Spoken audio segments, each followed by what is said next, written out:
Hello there folks, and welcome back to the channel for another video with me. We're going to be doing a Lincolnshire hike on this video, as I sort of advertised in the last video. We're going to be doing the Newton and Haseby hike, and we're going to try and follow the instructions and map in this book as closely as possible, and see what kind of views we can get, and if it's a good walk, and then we'll review it at the end. So join me, let's go.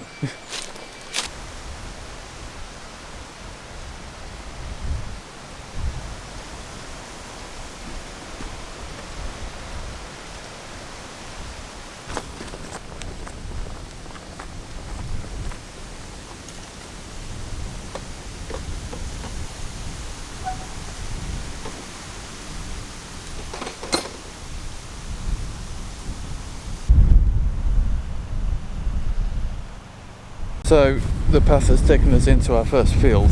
It wasn't super clear on which direction to go once you're in the field, but as soon as you get over like a little mound, you can see like a I forget what it's called, stile in the distance. So I'm guessing this is where we're meant to be going.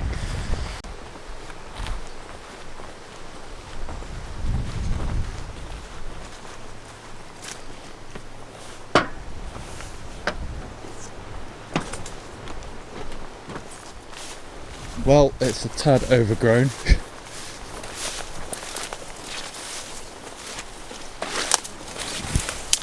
I'm sure we'll manage to avoid these bloody things. There's a funny story about those things. I remember quite a while ago, probably about a year ago, me and Shell were driving back from somewhere and I was desperate for the toilet. So we parked up on the side of the road, and I found a bush. Answered the call basically, and climbed back in the car perfectly fine. And then Shell was just like, "Oh my gosh, what's happened to you?" And I was like, what are you on about? And then I looked down at my leg and I was absolutely covered in the damn things, to the point where it even horrified me for a moment. This path is getting very overgrown, by the way. This is not what I was expecting for a public footpath. Oh my gosh, I've been nabbed already.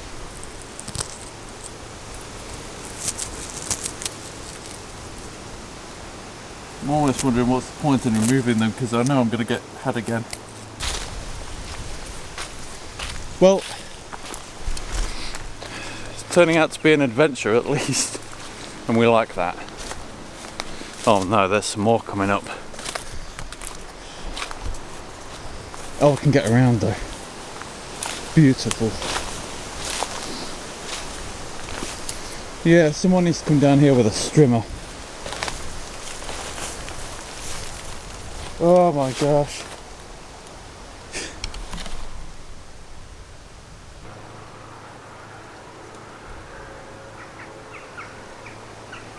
Okay, I've made it out, and I think I've got rid of all those spiky balls. Hopefully I don't have like a load attached to my back that I can't see. Be kind of funny. Well, you'll know before anybody else, because I'm about to put the camera down and do that classic YouTubers walking away shot.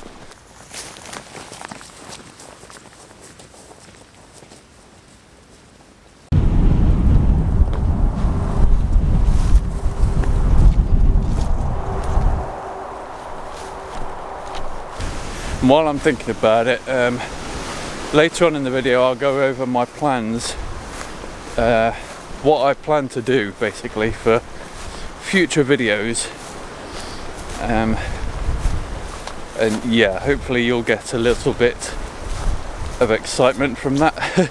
I'm excited, I just need to work out how to do it, the logistics of it all. So it's not in a... yeah, we'll talk about it later. I don't want to talk about it too much now. But yeah, stay tuned anyway. We have another field with horses in, and this one horse has ran all the way to the fence and is just watching my every move intently. It's quite amusing.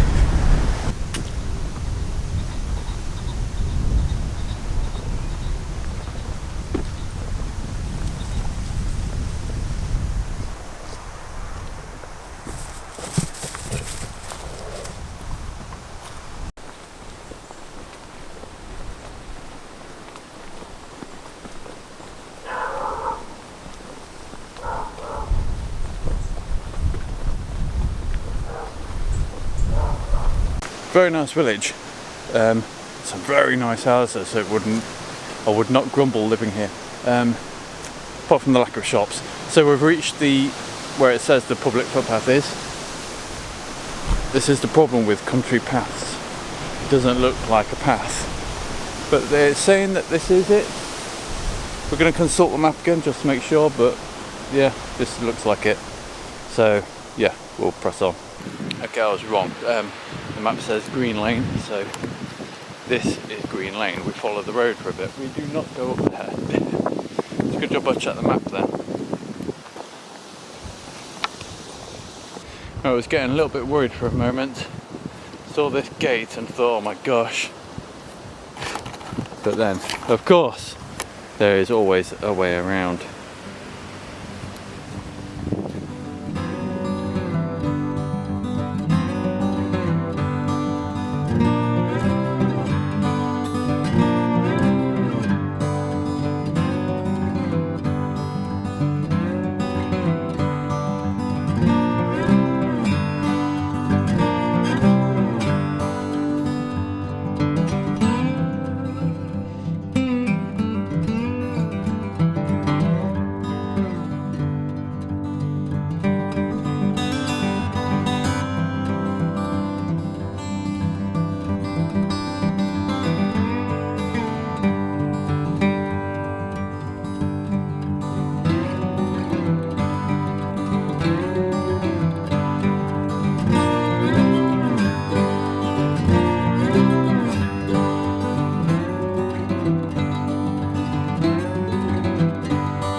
Okay, we have now reached the road and I've got no idea where we're meant to go.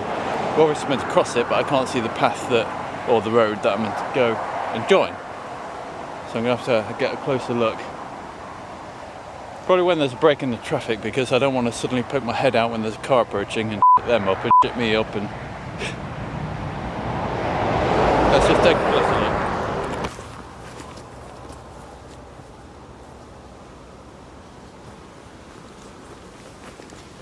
Okay, we have to follow the road slightly, probably about 20 metres, and then we join onto the next road, so that's not too bad, but still.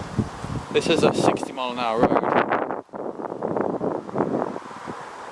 Doesn't bother me at all, but I always ponder how safe it actually is to encourage people to walk it.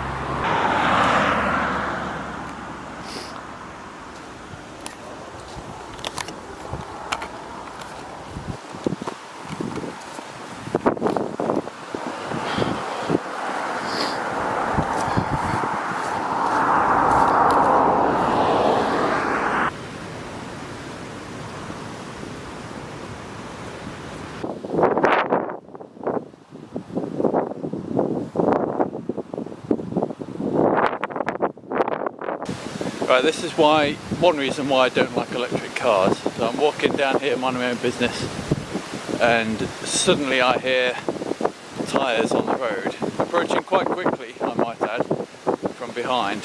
I had about 2 seconds to get off the road. So my point being, you can't hear the damn things until they're right on top of you. I'm not going to get into my rant about electric vehicles just yet, unless if a load of people comment and want me to. How could I resist that? Approach another junction. We just come from that way and past the sign of the woman laying down, it seems.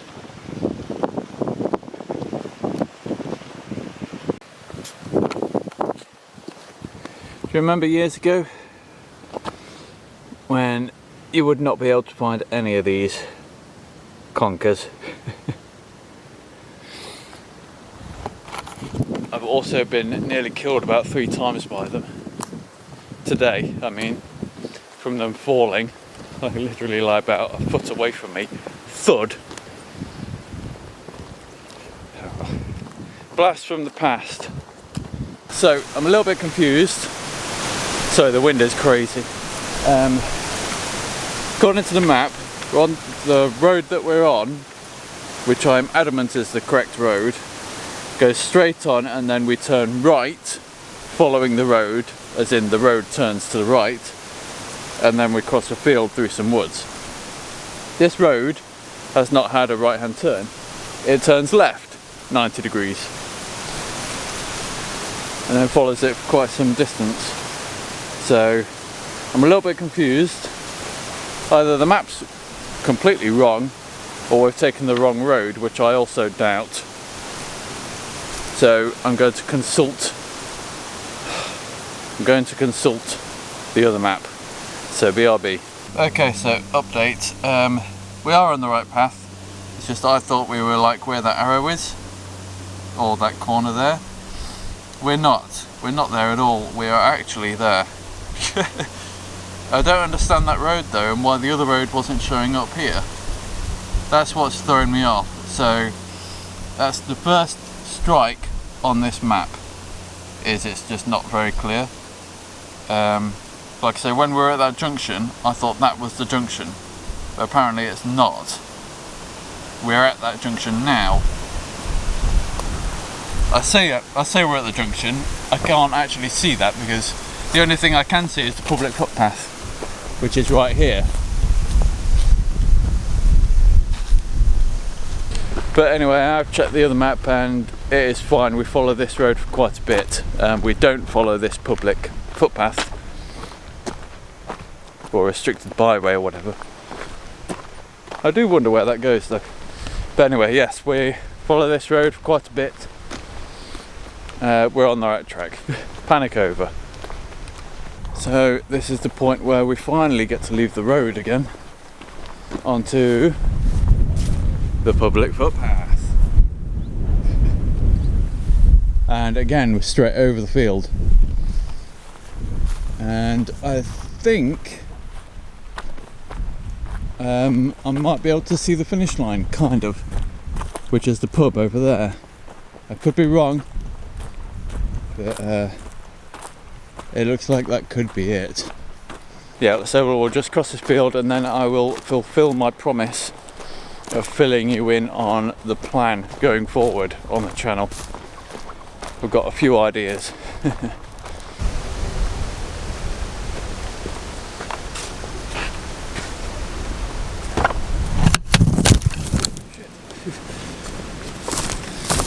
Whoops. We are on the home stretch now. Oh, I was going to let Shell that we're going to be close, but never mind. Right, so plan going forward. Right, plan to do some more camping, including stealth camping, which I've never done before. So that's going to be fun. Yes, that covers that section. The other section, I sort of hinted at it on the Snowdon video. When I said it's given me a bit of a fire to do something else, or 3 other things. I wanted to do like Scafell Pike, which is the highest mountain in England, then followed by Snowdon again, but actually do it this time, tallest mountain in Wales, and then Ben Nevis, tallest mountain in Scotland, which is the tallest mountain in all of Britain as well. Right, there is a thing called the 3 Peaks Challenge, which is doing that, but within 24 hours. There's no way I'm doing that, or at least not yet. But anyway, my plan was to do all 3 mountains at some point. But then the idea grew into something else. Like, why do that? That seems a bit bland, a bit boring, it's a bit too straightforward. And then I had the idea of doing going to the highest point or highest peak in every county in England, which I believe there's 48 of them. But again, that seems a bit too simple and straightforward. So I need to well, it's not simple and straightforward at all. The logistics of it is a nightmare. I don't want to just do it in any old order, because that's a bit boring.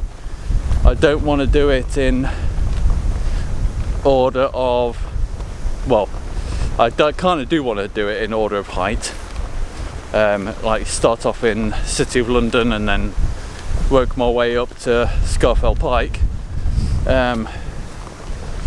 But the logistics of that is the most nightmarish of the lot, because I'd be all over the country like that, and be crazy. So my idea, and the logistics of this is still tricky but not quite as bad, of just doing it all going up from Cornwall basically, and just working my way up and ending at Scafell Pike that way. So it's not in order of height, but I am going up the country doing it basically. But I feel like that is still too simple and straightforward. I'm kind of trying to think of another way to make it a challenge, like do it all in a week or something, in a certain time frame. But like I say, the logistics of it is tricky. We need to figure it out how to do it. So I can't do it on my own, because then Charlotte's without a car for like a week or however long. So yeah, we'll have to figure it out. I also have to convince Shell to allow me to do it, which is the most challenging part of it. But anyway, I think we are pretty much back now at the pub. But I hope you've enjoyed watching this little video. Feel free to subscribe for more. I do have more coming. We are going to go back to the Peak District at some point. Made a deal with Shell to go like once a month or something, so I'm not going there every week. Don't forget to check out all the links in the description for like where else you can find me, like Discord, Instagram. I do have Patreon, but I'm not expecting anybody to sign up to it yet. I assume I go this way. Yeah, I can see the car. Yeah, I think that about covers it. So thank you again for watching. Hope you've enjoyed it. Stay tuned for some more coming soon. Maybe we've got the stealth camp coming next. Who knows? We'll see. No promises. Alright, catch you later then. Bye for now.